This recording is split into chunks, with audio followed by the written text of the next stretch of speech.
Hi guys, welcome to Art Club, and how are you doing today? So before we start, I thought we would actually begin by opening the art packs and see what's inside, what materials we've got to work with today. So pause the video and have a look and see what's inside. Okay, so you will have found a white piece of card like this one, folded in half. You'll also have found some coloured cellophane, and you'll also have some clear acetate. It's hard to see on the camera there. Okay, so that's the materials we're going to work with. Interesting. Let's have a look at a few pictures and images to get some inspiration. So this is one of my favorite pieces of artwork that I know of, and it's by an artist called Henri Matisse. I wonder, do you recognize it? And do you recognize his name? So he was born just before the beginning of the 1900s. So this is an artist from the past, and he did a lot of painting. But take a really close look at this and see, can you tell what way was it created? See what materials might have been used. Any ideas on the process that he went through to make it? Can you tell by looking closely at these shapes over here? So I guess some of you might have gotten it. Yeah, the background is painted, but all the shapes that you see are cut out of paper and stuck on. So it's like a collage, so paper cut collage. And it's a really fun way to make pictures, and that's a clue to kind of what we might be doing a bit today. So would you like to see what he looked like when he made this piece? This is a picture of him here. Is he an old man or a young man here, would you say? And do you think he could get around easily, or was he maybe making work from home? What makes you say that? Yeah, so you might have spotted that he's in a wheelchair in one of the images and he's making work, and you can see all the paper cut down on the ground. And you might have also spotted, have a look at this picture. Can you tell where he is here? Yeah, he's in bed. So he was working from bed sometimes as well. It looks quite nice. I'd like to work from bed, I think.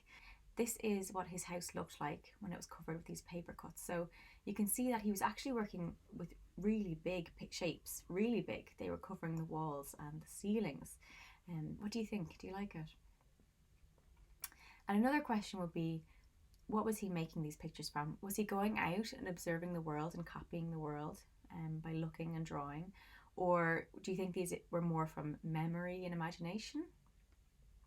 So you might have guessed right. He would have said himself that these came from his memories. So let's have a look at some of them and see what memories do we think he was remembering. So have a look at these shapes. Also the colours might give you a hint. What can you see in the picture? There's birds. There's shapes that could be something like seaweed or coral or maybe leaves. Does any of it remind you of water or fish?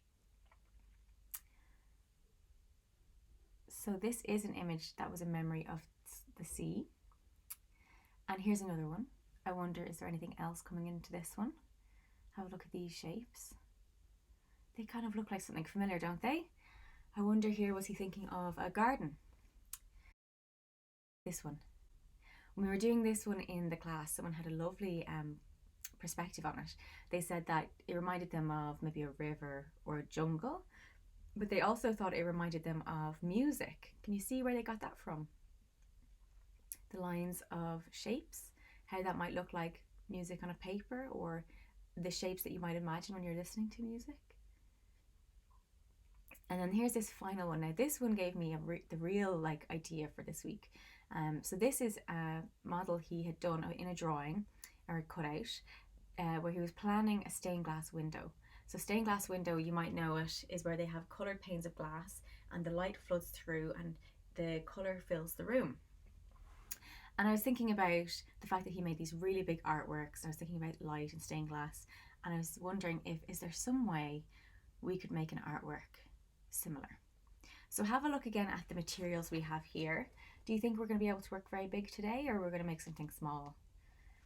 So in the class, everybody thought, yeah, we'll probably make something small. We only have, an A4 piece of card.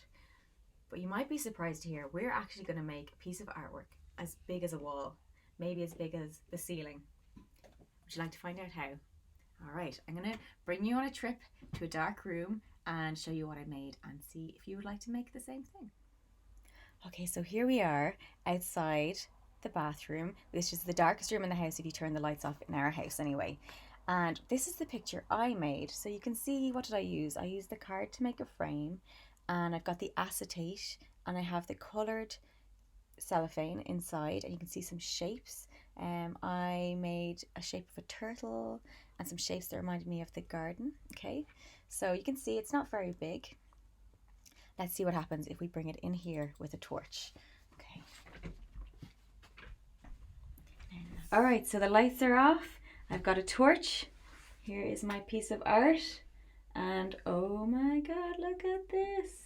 You can see it gets bigger and it gets smaller. And you can even get inside behind it. Make shadows. So, would you like to make something like this? Okay, I'm going to show you how. Okay, so this is what we're going to make. Something like this.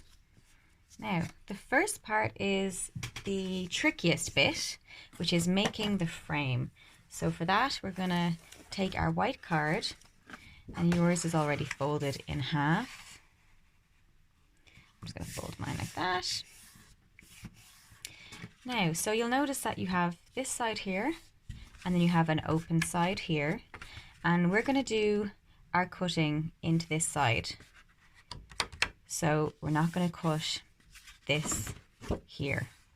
And I'll show you what I mean. If you grab a ruler and you get a pencil,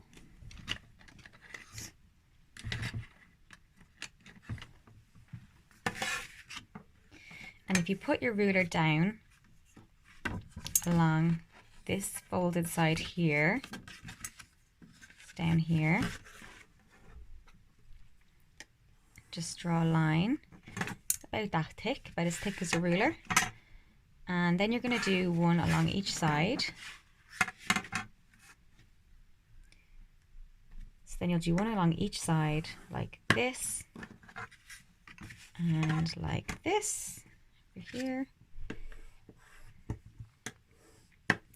And so the frame you're trying to create is, it's something between 2 and 3 centimeters. Anything up to 1 inch is probably very good. And now what? So when you open it, this is what you'll see. Okay. And you can imagine it's almost like a blocky U. And we are going to get our scissors and we're going to cut this line along here. So a little square.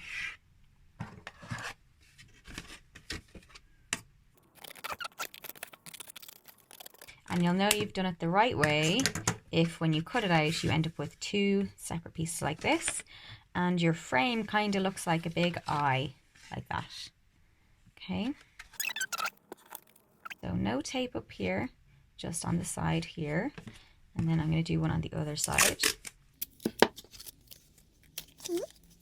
So now what you have is something that you can open up like that, but that's closed at the side. So we'll put the frame to the side for a moment. The next bit is the really fun part. So remembering about Matisse and how he was making shapes from memories, you can think about a garden or maybe the seaside or a place that you really like, and think about some shapes, and we're going to think about them with our scissors. So take a scissors and start thinking in shapes and thinking about memories. And so you go on cutting your shapes, and then you are going to, so then take up your cellophane, one piece, and then you're going to put all your pieces of shapes inside here. So you can place them whatever way you like, and you'll notice that they stick not by glue but by static. So there's a little bit of a static between the plastics, so they'll stay where you leave them. And then you're kind of making a sandwich with your other piece. You're going to put that on top. The final bit is you can place it into your frame. So go ahead and you can test it out with go to a dark room. The darker the room, the better. A torch, the perfect torch actually is if you can borrow somebody's mobile phone. The torch in the mobile phone is actually really great because you want kind of a concentrated light like they have. Is very, very bright, and see how it works out. And then whenever you have done your experiments, you can always open it up. You can move things around inside. You can add new shapes, change colours, see what happens if you overlap a green and a blue or a red and a yellow, and see what effect that has. And play around with it. Now, what do we do with all our leftover pieces? You might remember we had these 2 pieces of card, and we also have some leftover cellophane as well. Well, if you like, you can also go ahead and make a shadow puppet. I have an example over here.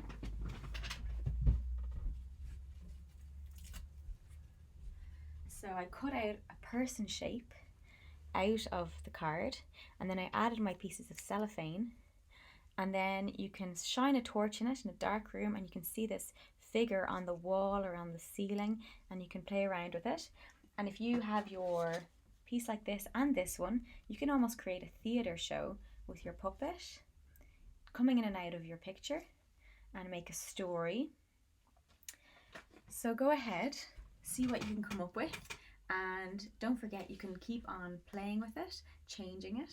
When you feel like you're finally finished with your experiments and you want to take a break and you don't know what to do with it, well, this looks really nice as well when you just stick it into a window, so a bright window, and it can just be a piece of work that sits like that. You can kind of see through out into the world. It's particularly nice looking out in a garden. You can see all the plants in behind it, or maybe you're in the city and you can see people walking by. So it's a cool piece of art with lots of potential. Now, that's it. So let me know how you get on. At the end of the video, I'll show a couple of images of some of the artwork that some people made. And I hope you enjoy it. Okay, talk to you later. Bye.